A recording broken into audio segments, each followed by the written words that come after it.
everybody. Welcome to this live Bears in the Kitchen cook-along.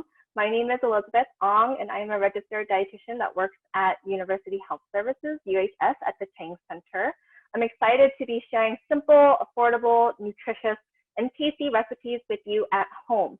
Before I dive into the recipes that I'm going to be going over today, one of the most common questions that I get from students are, what is a healthy meal? Like, how do I know a meal is balanced? And so I did want to do a mini review with you first, so you have a general foundation of what makes a balanced, healthy diet.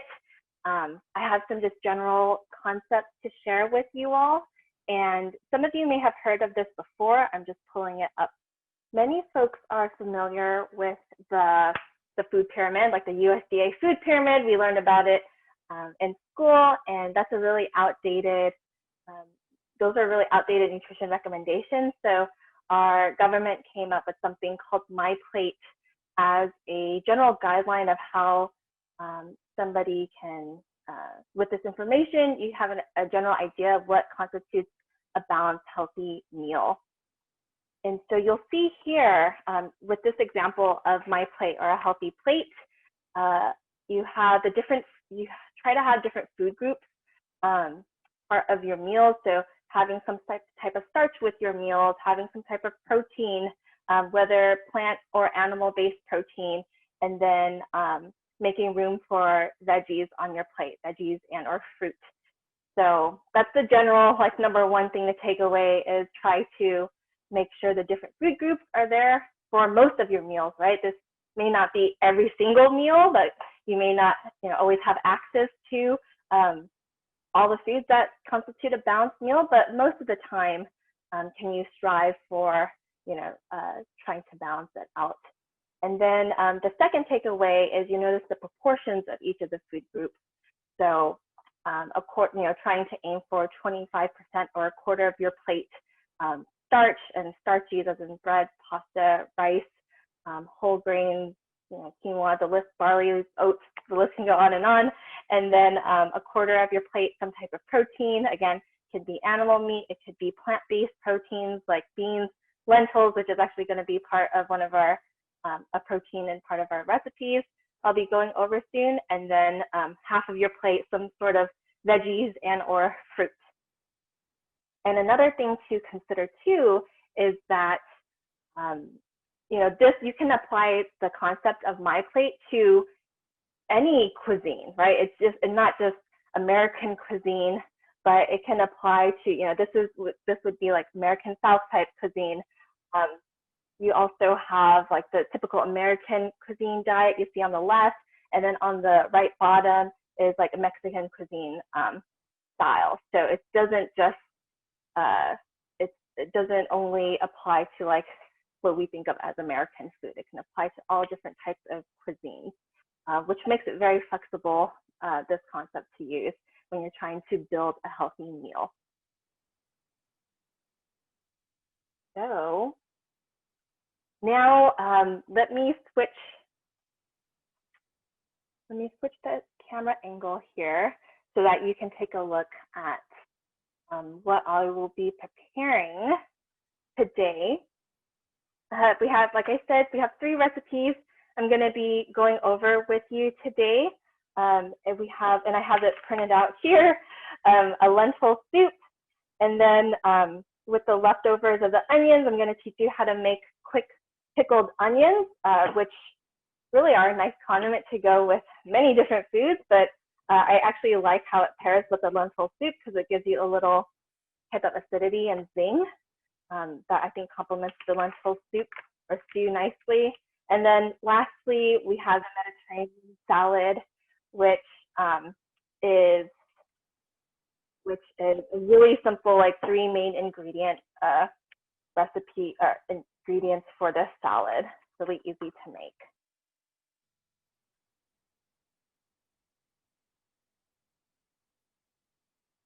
Then let's get cooking. So the first thing we want to do for the lentil stew recipe, you'll notice on your recipe page 2, it tells you, about how many servings this makes. and also if there are any common allergies or allergens. This just happens to be a vegetarian and vegan friendly recipe. So we're going to start with this, and this was adapted from a recipe from Vegetables Unleashed, which is by Chef Jose Andres, and this was, I think his recipe is called like Mom's Lentil Stew. So it's very homey, easy to make recipe. Let's see, I first want to prepare our vegetables that we're going to use before we go to the stove. So I've already rinsed some of the lentils here, and I measured just out 1 cup of dried lentils, and this is the cup.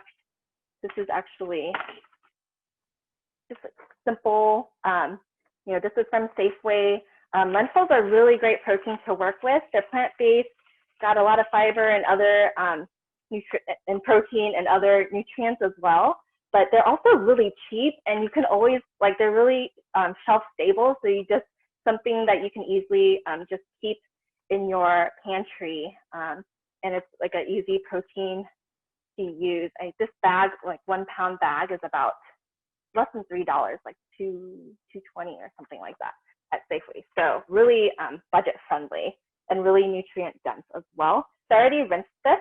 Let's see, Christopher, can you let me know if you're just watching or if you're also cooking along at home?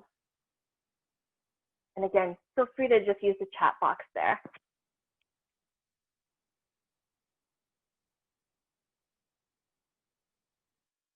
So I'm going to put the washed lentils aside and get to the other vegetables. So I see so we need 1 garlic clove. This thing is so tiny. So depending on if you really like garlic or not, feel free to add a little bit more. I feel like this is like a small garlic clove to make like a regular garlic clove. With garlic, and actually just, let me put it away here.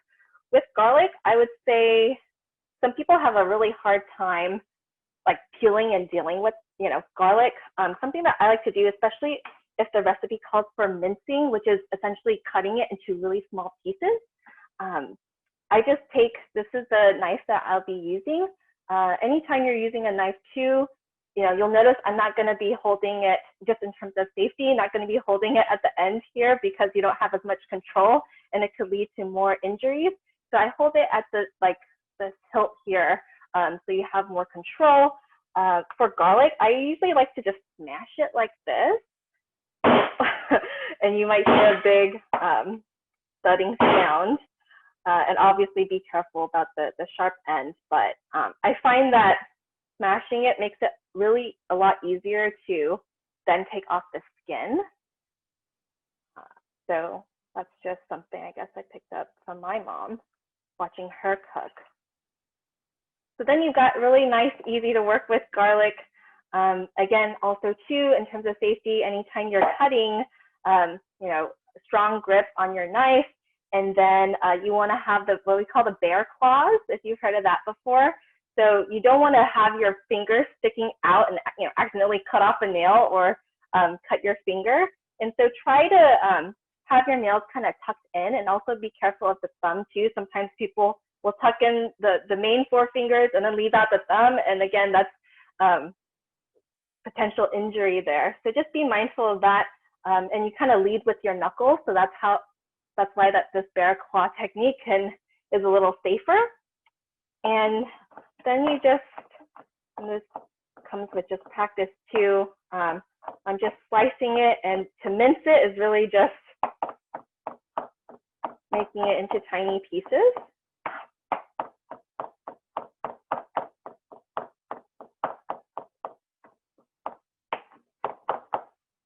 Simple as that, and it doesn't have to be perfect. It's going in a soup or stew, so pretty forgivable, meaning that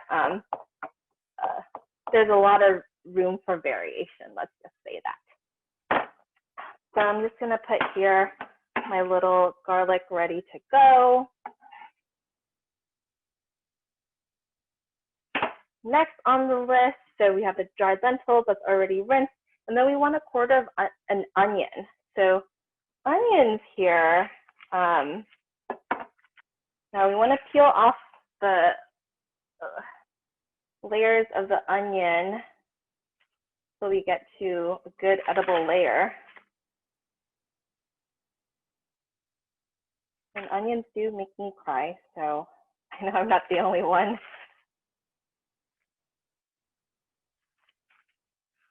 What's cool is that for this recipe, it only calls for 1/4 of an onion. So that's why I have the pickled onion recipe so that we can use the other 3/4 of the onion and turn it into something yummy that you can then use to top as a condiment for your stew. So there you go.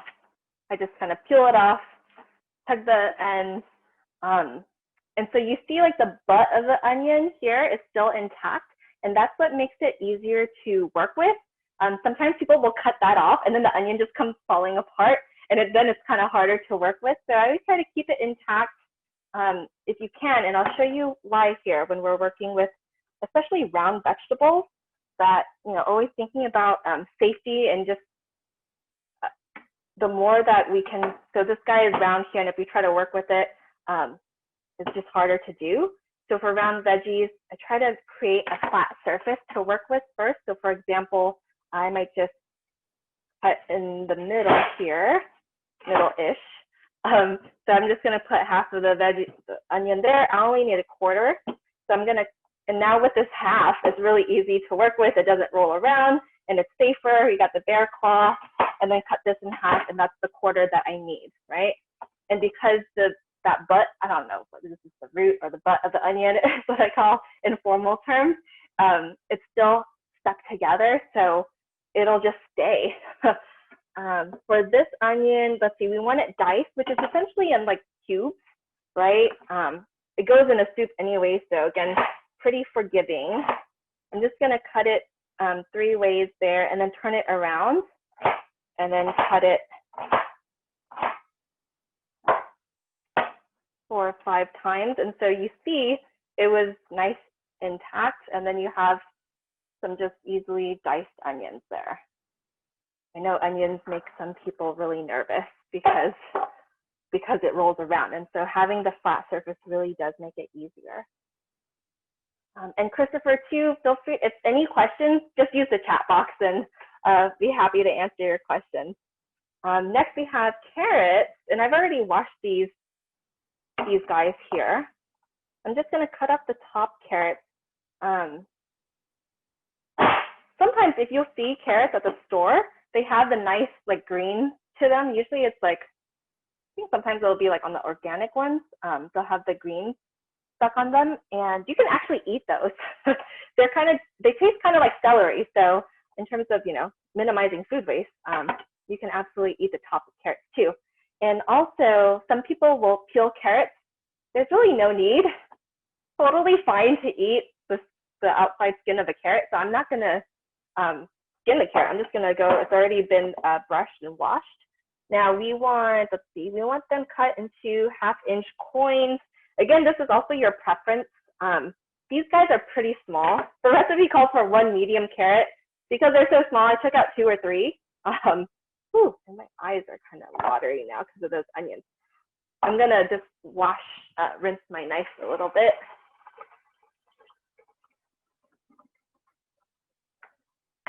Okay. And typically for like the huge carrot, I'll cut them in half. Like I'll hold it like this, right? I don't know if you can see it okay. And then try to hold it steady and then cut it in half, so then you have a flat surface to work with. But because these guys are so small, I don't think it's necessary, and so I'm just gonna cut about like 1/2-inch, bite-sized carrot pieces here.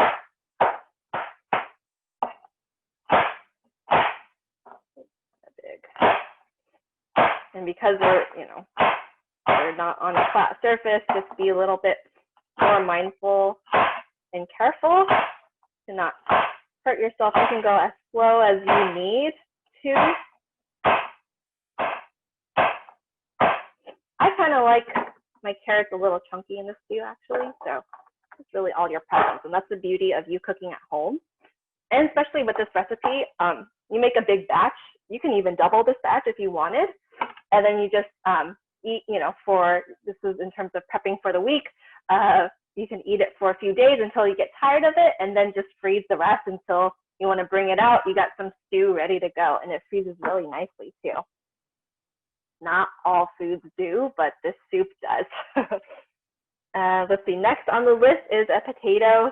So just a medium potato diced, right? This guy's rolling around, and so want to find, once you cut this in half, so we got our flat surface to work with, and then it just, when you have your flat surface, it's just so much easier to work with. So I'm just gonna dice it. Again, dice is just kind of cube shape.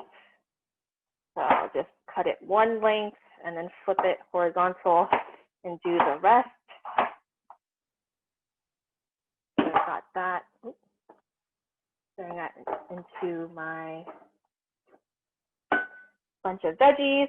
And then we have water and salt and seasonings, paprika, and then garlic, and that's it. So we're ready essentially to cook our stew. Now I'm going to, let's see here. I'm going to move you all. So bear with me just a little bit as I adjust. There you go. That should be, that is not bad. So here we've got the stove top.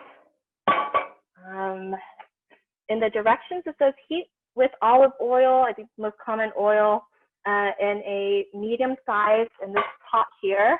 It says 2 quarts if you want to check. Sometimes it says it on the bottom of the pot, but it's a pretty like smallish, medium sized pot. I'm going to pour, oh, where's my oil? Let me get my oil from here. So I just have my oil. It calls for about 2 tablespoons, but you can measure out or estimate, kind of estimate. And so I'm turning the heat on. Now, before just dumping everything in, one trick to trying to get food just a little bit more tasty if we can is we want to work with the spices and aromas first. And if we can just heat those in the beginning, just a little bit, then like for example, once this oil is heated just a little, I'm going to add the garlic and paprika, and the paprika, it's 1 teaspoon for this amount. So again, just some paprika here. I'm going to take that out. About that, I don't mind a little extra paprika. I've said it before, this is a very forgiving recipe, so you can really play with it and make it your own. So I'm going to sprinkle this on inside, and I'm also going to add the garlic. Now, garlic can be your friend, and garlic is lovely, but when you burn garlic, it's not good. So we want to be careful about that. But like I said, the benefit of just cooking these a little in oil is just to get that fragrance going. And you don't need very long either. If you're using fresh garlic,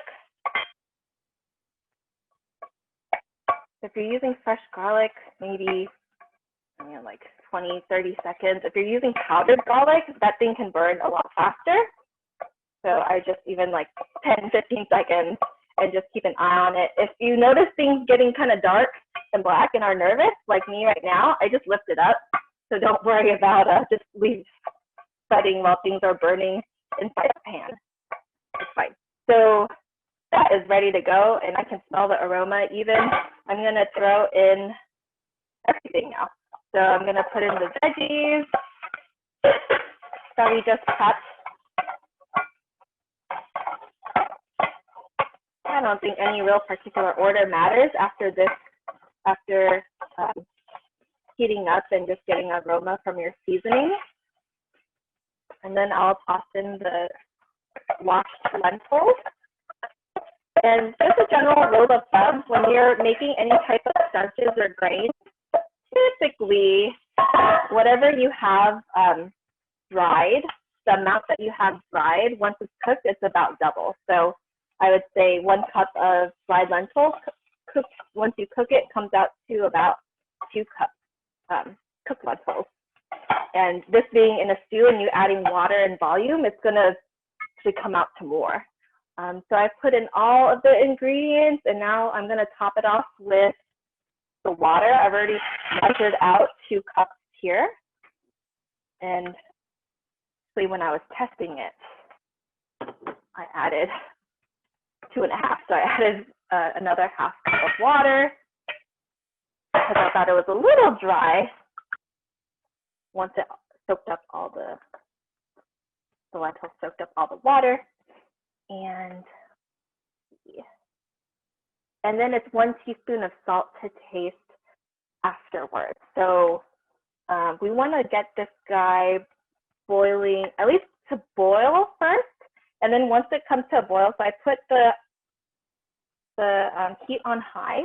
And once it starts to boil, I'm going to bring it down so that it stays simmering. I don't want it to burn or anything, but it'll just simmer and continue to cook for, what I say here, about 20 minutes. And in that 20 minutes, we can then get to cooking the other 2 recipes that we have left. And by the time we're done with that, our stew will be done and you'll be ready to go with your meal. Okay, so while the lentil stew is cooking, and I'll just keep an eye and bring it down right soon, I want to get to the pickled onions, which is the next recipe. So this is a quick pickled onions recipe. As you can imagine, it's very simple. It doesn't take very long. Here, what's required for the ingredients is 3/4 of a medium onion. So we have that ready to go from our lentil stew recipe. White vinegar, some salt, and some sugar, and that's really it. That's like the basic minimum. And if optional, you can always add some chili flakes if you like some heat, peppercorns, or thyme, dried dill. So here we want to slice the onions as thinly as possible. I already have some flat surfaces to work on with the onions. So with my bear claw here, I'm just gonna slice very thinly. And if you happen to like the onions thicker, like go by all means, cut them thicker. Really depends on how you want to use these. Like some people will garnish their sandwiches, garnish some soup, and so having thin ones sometimes easier to work with. And cut the edge off here. So that's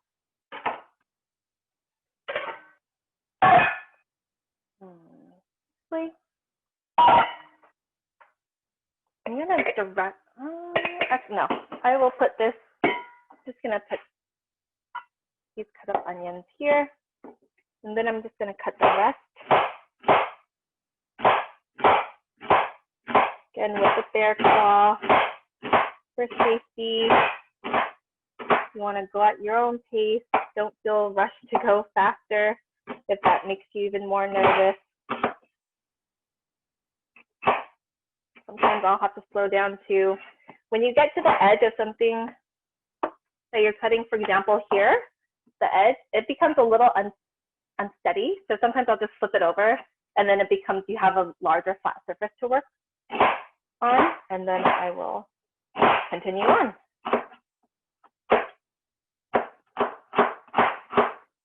All right. So lovely sliced thin onions. Got there. That is a good amount. Okay, so we've got the onions ready to go. Now we want to make our brine, so the salty solution that the onion's going to go in. We want half a cup of vinegar. I'm using white vinegar. I feel like a lot of people have access to it. Very simple. You can also use apple cider vinegar or rice vinegar if you want a little bit more sweet. I find that those vinegars are a little bit more sweet. So I'm just going to measure out half here.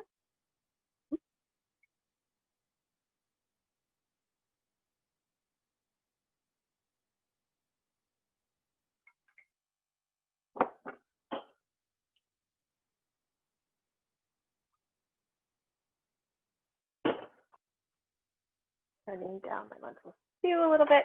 So I have the half cup of vinegar. This is an old salsa jar, Tostitos. I find that I just keep them. They're really great to reuse and glass versus having something plastic that will degrade over time.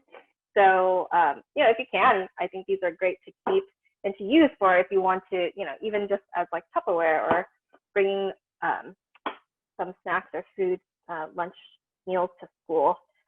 They work great. For this, I also want to add 1 teaspoon of salt and a tablespoon of sugar. 1 teaspoon.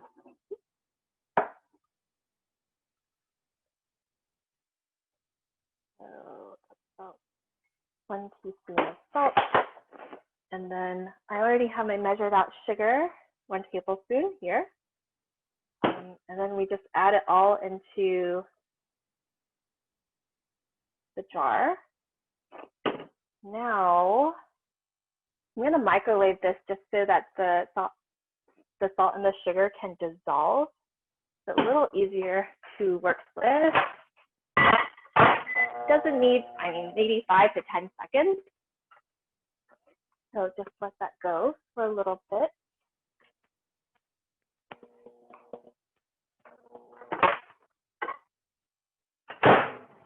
And then you can just mix it so that it needs to dissolve.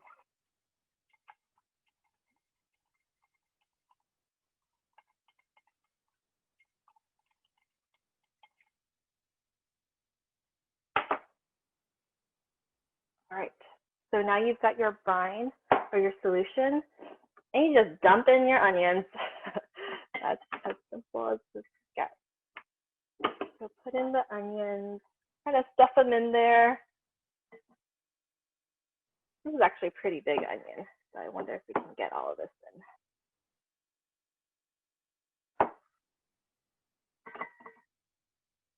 As full as that. Because these are really quick pickling, you can use this. It just depends on how much bite you like in your onions. You can let it sit for 10 minutes and they're ready to eat and use. The longer that you let them soak, the more tasty I think it is, because it has more time to sit in the acidic, sweet brine of the solution that you make. So some people like it overnight, but I ate it just 10 minutes, 15 minutes waiting for this lentil stew to cook, and it was really good. It really complemented the lentil stew nicely. I wasn't even able to get all of them in, but most of them were able to get in this jar. You can do, just get a larger jar, but that's, number 2 recipe done. And then we have our 3rd recipe that we can get to, and this lentil stew still has 13 minutes to go, which I think is perfect timing because you don't need very much time to complete the Mediterranean salad. Now, I love this recipe because it is simple and easy. 3 main ingredients that you have for this recipe are tomatoes, cucumber, and some parsley. Like, those are the main ingredients. And then you have essentially like a lemon vinaigrette. It's fancy for essentially just like a dressing, a lemon with some olive oil and salt and pepper to taste. And that is all you need. Very flavorful with minimal ingredients.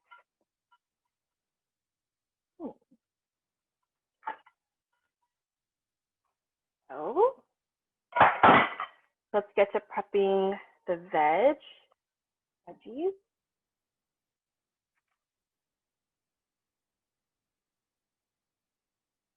Oops.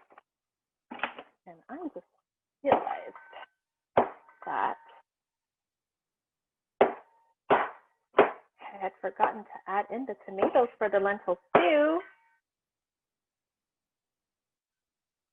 So let's just cut some up really quick and throw it in there so it can cook and the flavors can meld for that 13 minutes.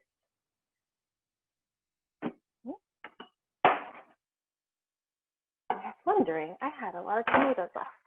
So I'm just going to pop that into the soup.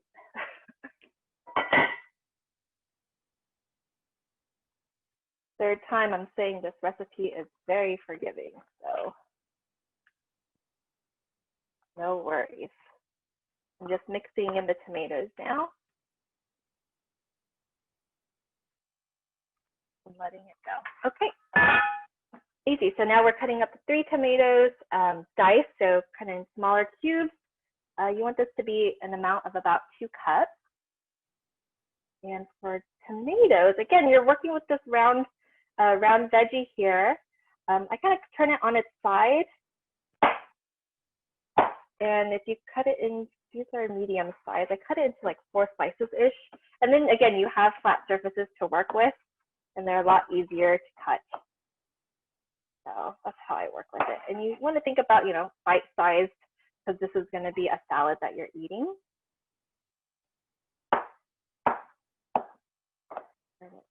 That way.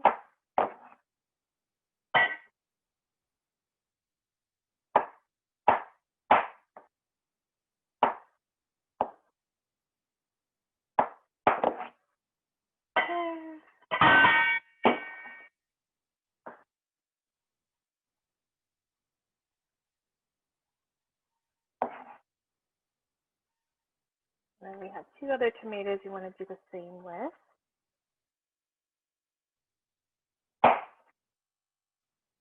You'll notice too, if you're cutting on the outside of the tomato skin, it's a little harder to cut through. So just be careful of it rolling if you're not working on the flat surface.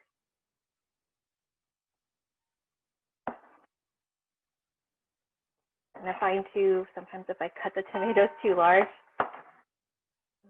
it's just a little harder to eat. So nice bite-sized pieces usually. Make it easy to eat.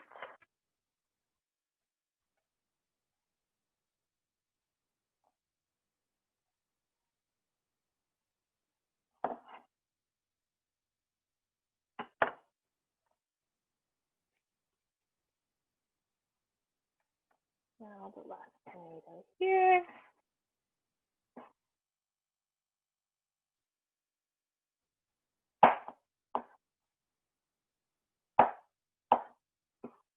I think with all the prep, you all will get to be experts with your bear claws.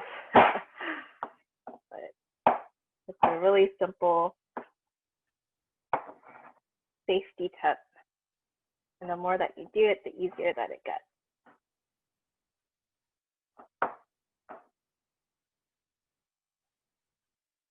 All right. Almost done with the tomatoes.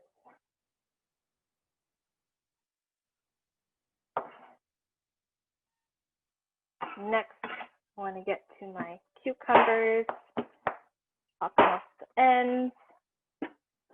And I personally like cucumber with the skin on. I know some people don't.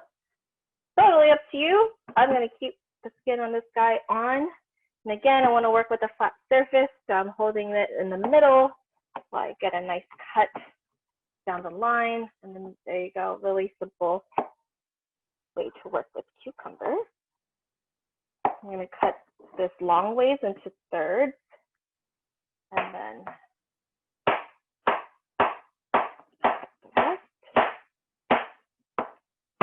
down the line.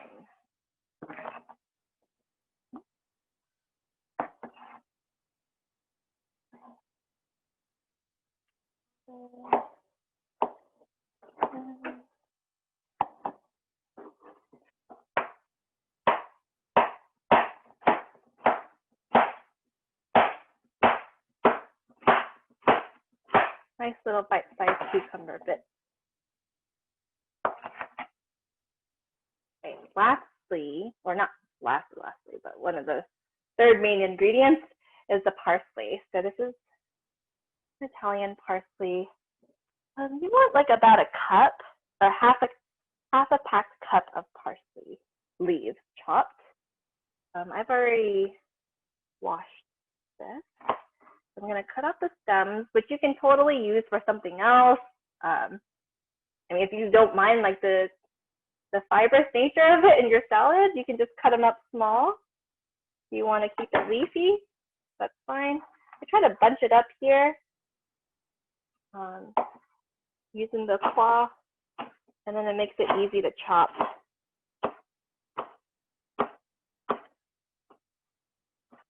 Yeah, just be careful of the stems. They can get kind of tough and fibrous. You can pick those out or just make sure that you cut them thin. So this is about, I can go for a little bit more to get to my half cup. And this is just a way of adding more flavor. Herbs are a great way to add flavor to our foods and our dishes. And they give a great, they just make things taste good. All right, I think that's pretty good. Dump that in here. So I've got the tomatoes, cucumbers, and parsley. And the only thing left to do is to dress it. Now, if you want to keep, once you add any type of dressing, which is usually has some type of acidity to it, the veggies are easy to wilt, right? And so depending on if you want to like eat this in one go, you're sharing with somebody, or if you want to like, you know, save some for lunch, some for dinner, you may want to dress it, leave the dressing on the side for when you're ready to eat it versus just like dressing it all at once, because it can get a little soggy if you keep it.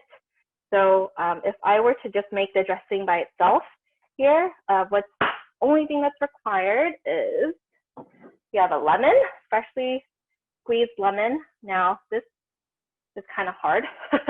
So to try to get the most juice out of it, usually I'll roll it to soften it up, and I feel like it makes it easier to squeeze out. If you have a juicer, even easier, but I'm just gonna go old school and squeeze it by hand. So I'm just gonna squeeze it into here. And then of course all the seeds come out, so it'll be easy to take out the seeds. Smells really refreshing though. This is nice. And squeeze in the rest. And then you have 2 tablespoons of olive oil and then salt and pepper to taste. That is as simple as a dressing as you can get, I think. Dressings are generally made by having some part oil and some part oil and some part acid. So whether it's lemon juice, lime juice, vinegar, white wine vinegar, apple cider vinegar, any or all of those things. So now I'm just gonna try to scoop out some of the seeds here.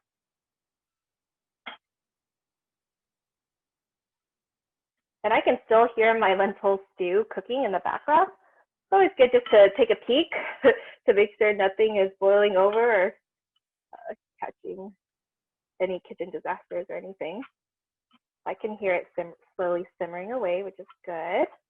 And I think it still has a few, 3 or 5 more minutes to go. So once I've got all these seeds out, I'm just gonna give the stew a little mix.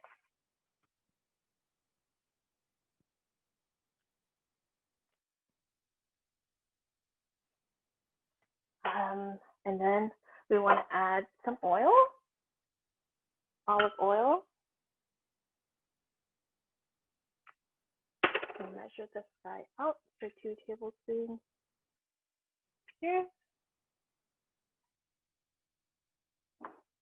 You can whisk it. Honestly, if I'm prepping this fresh and I know that we're going to finish this whole salad, then I'll just pour it on. I don't even mix it in a, I don't even have to mix it in a little bowl. But again, this is just if you want to keep it separate and you don't want to dress the whole thing. But super refreshing salad. And you just throw it on. I got my handy tongs here. Mix it up. And then just salt and pepper to taste.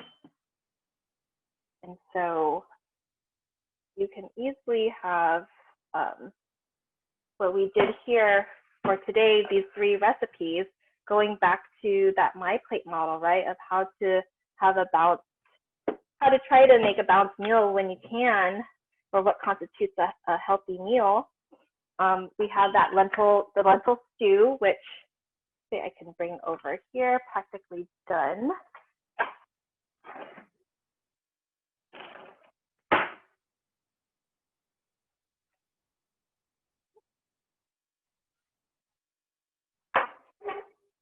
So we have our lentil stew fresh off the stove top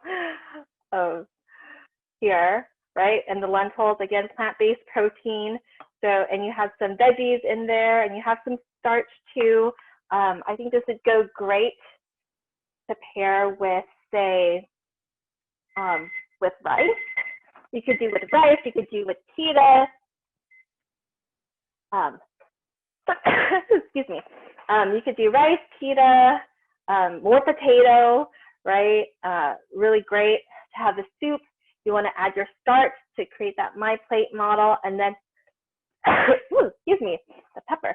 And then if you want, you know, you can pair it with a salad too. But for, I think most people, I think even doing, you have some starch in the lentils too. You have beans in the lentils. You have some potato in here.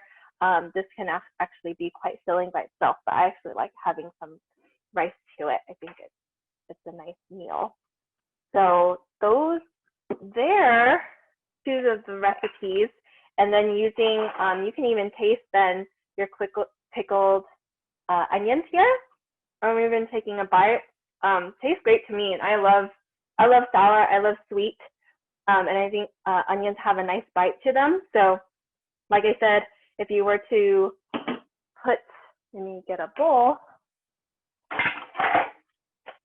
If you're ready to have your stew, lentil stew,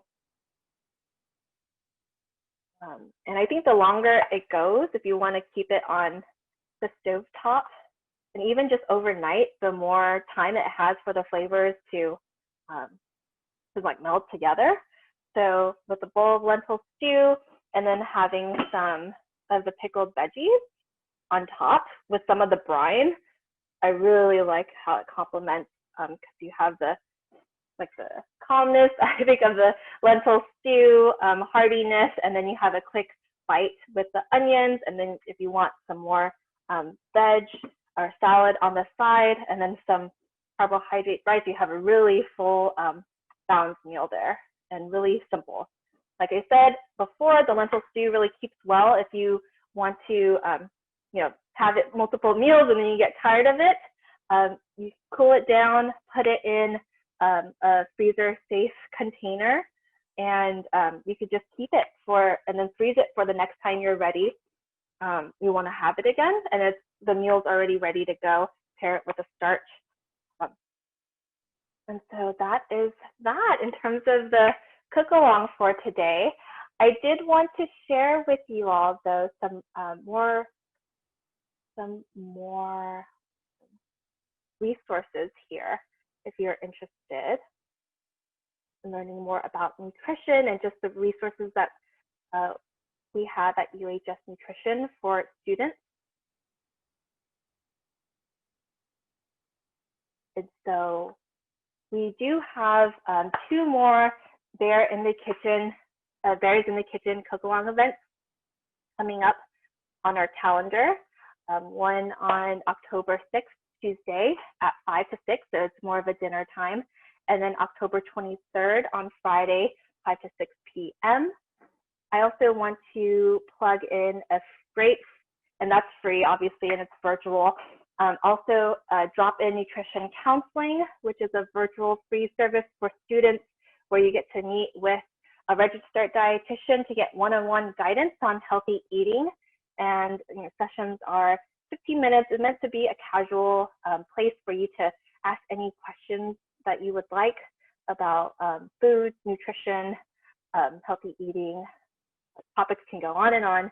Here are the fall semester times for that on a weekly basis. Tuesdays 3:30 to 4:30, and Fridays 10 to 11 a.m. for this fall semester. And here is our UHS Nutrition web page. Really great resource here We have more recipes that we've done for different cooking classes and food demos throughout the years. So definitely check that page out, the recipe tab there. We have our event calendar where you can double check to see our Bears in the Kitchen and the drop-in nutrition and other events that we have going on for the semester, and then just different cooking videos and just awesome resources for students if you're interested in learning more about nutrition and learning more about cooking.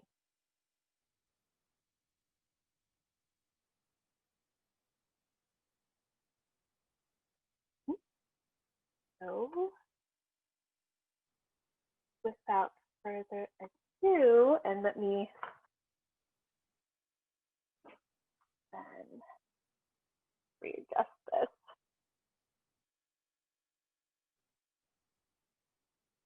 Great. Well, thank you all for joining me today in making these 3 different recipes, and I hope you enjoy them. And just if you weren't able to make it for today's live, then please try to make it for our next 2 events that we have going on. You know, just drop by our drop-in nutrition counseling too if you have any other questions. Other than that, have a fantastic rest of your day and hope to see you soon. Bye.